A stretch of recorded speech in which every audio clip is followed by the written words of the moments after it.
On June 16th, 2014, a farmer from Virginia named Jeremiah Heaton planted a flag in the African desert. Why? To make his 7-year-old daughter Emily a princess. He claimed 800 square miles of land between Egypt and Sudan and called it the Kingdom of North Sudan. CNN, Time, Newsweek, hundreds of outlets covered it. Most of them treated it like a cute human interest story. But here's what almost nobody explained. He wasn't crazy. This was one of the only places on Earth, besides Antarctica, where you could even try something like this. Because Bir Tawil is one of the only pieces of habitable land that no country claims. This isn't a disputed territory. It's not a border conflict where both sides claim the same land. This is the opposite. Both Egypt and Sudan actively reject it. And here's the kicker. Claiming Bir Tawil would cost either Egypt or Sudan the land that they actually want next door. There's two pieces of land between Egypt and Sudan.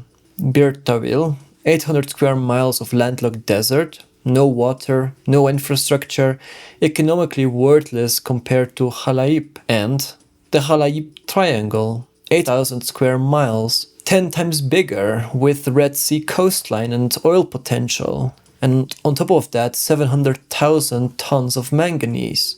And here's the problem. Because of how the British drew the borders, you can't claim both. In 1899, Britain and Egypt signed the Anglo-Egyptian Condominium Agreement. The treaty says Sudan is defined as territory south of the 22nd parallel of latitude. Quite straightforward. A straight line across the map at the 22nd parallel. Under this border, Egypt gets Hala'ib and Sudan gets Bir Tawil. But 3 years later, the British changed their minds. On November the 4th, 1902, they created a new administrative boundary. Not a straight line this time. This one was based on tribal use and settlement patterns. The Ababda tribe grazed in Bir Tawil, so Britain assigned it to Egyptian administration. The Beja tribes in Hala'ib were tied to Sudan, so they assigned that to Sudanese administration. Now, here's the problem. Two borders and two completely different outcomes. The 1899 border gives Egypt Hala'ib, the valuable coastline. The 1902 border gives Sudan the Hala'ib. Both countries want Hala'ib, so Egypt claims the 1899 line, Sudan claims the 1902 line, and Bir Tawil, neither will touch it, because claiming Bir Tawil means accepting the border that gives away Hala'ib. That's why Jeremiah Heaton could just walk right in. Two colonial borders, one paradox, still unresolved 70 years after independence. So why don't they just negotiate? The Hala'ib Triangle, 8,000 square miles, Red Sea coastline with manganese and possible oil. In comparison, Bir Tawil has 800 square miles of sand and no water. One is worth fighting for, the other isn't. Egypt and Sudan both call it uninhabited. Tell that to the thousands running illegal gold mines there, or the Ababda tribe who've grazed here for generations. No permanent settlements, no infrastructure, no government services, but it's not empty. And the Ababda, they weren't consulted in 1899, they weren't consulted in 1902. Their grazing lands just became a bargaining chip between two governments that don't want them. And the dispute over Hala'ib, it's gotten violent. In 1992, Sudan granted offshore exploration rights to a Canadian oil company. Egypt objected. In 1994, Egyptian military forces expelled Sudanese officials from Hala'ib. In 1995, there was an assassination attempt on Egyptian President Mubarak. Egypt blamed Sudan and strengthened military control over Hala'ib. By 2000, Sudan withdrew its forces. Egypt has controlled the territory ever since. So when Heaton showed up to claim Bir Tawil, neither country cared. His daughter had asked if she could be a real princess. In Heaton's own words, "Ain't nothing more important than my daughter's happiness, and now she's got everything she ever wanted." He even got permission from Cairo to make the trip. Egypt let him drive through, plant his flag, declare the Kingdom of North Sudan. Why? Because Egypt doesn't claim Bir Tawil. Letting some American play pretend costs them nothing. And he's not alone. Many others have tried to claim Bir Tawil.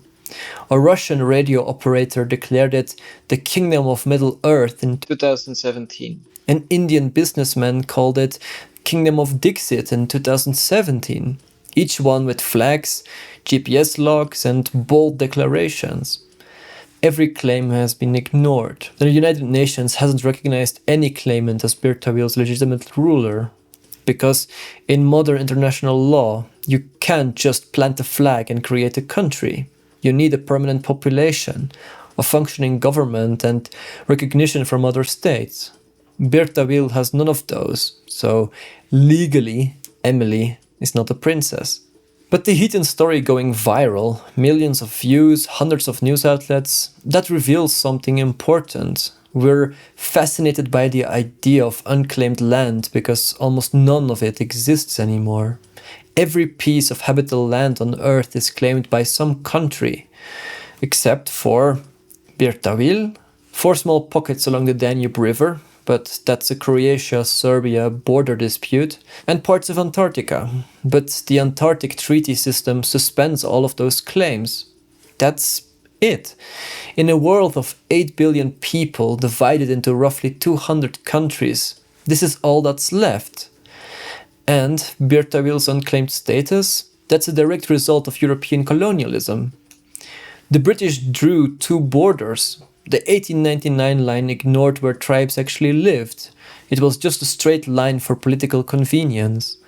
The 1902 line tried to fix this by following tribal territories, but it created a worse problem. They drew one border for political sovereignty and then another border for tribal administration 3 years later. They didn't think about what would happen when Egypt and Sudan became independent. And the consequences are still playing out today. Egypt controls Hala'ib by military force. Sudan still claims it diplomatically. A 2020 Carnegie Endowment report found that since Sudan's independence in 1956, border relations with Egypt have been characterized more by mutual suspicion than by peaceful exchange.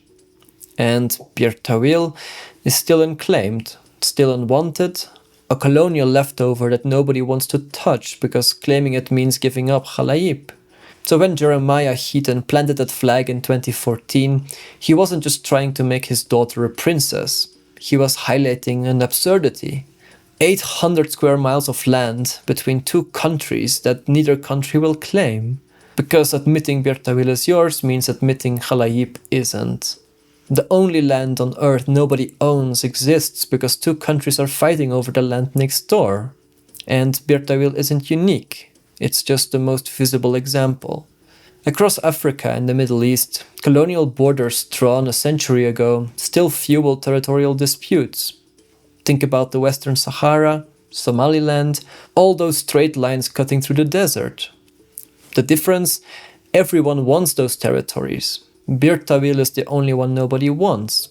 That's not just a legal curiosity, that's a colonial border dispute that's still unresolved 70 years after independence. And it won't be the last one. If this kind of evidence-based deep dive into historical oddities is your thing, please subscribe.